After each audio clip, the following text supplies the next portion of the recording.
এবং নেতৃত্ববৃন্দ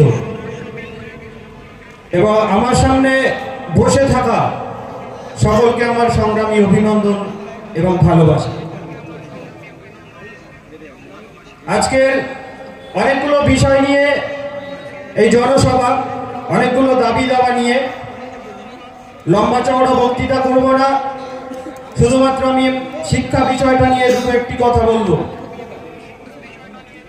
যখন national education policy 2020 চালু করেছিল কেন্দ্রের ফ্যাসিস্ট বিজেপি সরকার, সেই সময় আমাদের রাজ্যের শিক্ষামন্ত্রী ব্রাত্য বসু বলেছিল আমরা রাজ্যের শিক্ষানীতিকে নতুন শিক্ষানীতি নিয়ে আসবো, আমরা ন্যাশনাল এডুকেশন পলিসি মানব না।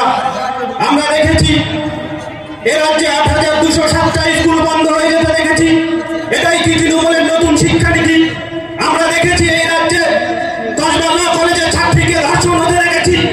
এটাই কি তৃণমূলের শিক্ষানীতি? আমরা দেখেছি মাধ্যমিকের স্তরে 4,50,000 শিক্ষার্থী পরীক্ষা দেয়নি। এটাই কি তৃণমূলের শিক্ষানীতি? আমরা দেখেছি কসবা ল কলেজের ছাত্রীকে ধর্ষণ হতে। এটাই কি তৃণমূলের শিক্ষানীতি? আমরা দেখেছি প্রত্যেকটা প্রাইমারি থেকে হাই স্কুল প্রত্যেকটি স্কুলের আজকে ম্যানেজিং কমিটির নির্বাচন বন্ধ। এটাই কি তৃণমূলের শিক্ষানীতি? আমরা দেখেছি কলেজগুলোতে ছাত্র সংসদ নির্বাচন বন্ধ করে দিয়েছে তৃণমূল। এটাই কি তৃণমূলের শিক্ষানীতি? এটাই কি ব্রাত্য বসুর শিক্ষানীতি? আমরা দেখেছি এই সমগ্র পশ্চিম বাংলা জুড়ে 2,215টি প্রাথমিক স্কুলে শূন্য অথবা একটি পরিসংখ্যানটা খেয়াল করুন, একজন মাত্র শিক্ষক আছে। তাহলে সেই স্কুলটা চলবে কি করে? শুধুমাত্র মেলা খেলা আর ভাতা দিয়ে রাজ্যটাকে চালিয়ে সাধারণ মানুষকে অশিক্ষিত বানিয়ে সাধারণ মানুষের মাথার উপর কাঁঠাল ডেকে এই চোর লম্পট নেতাগুলো খাচ্ছে। কিন্তু এটা আপনাদের সজাগ হতে হবে।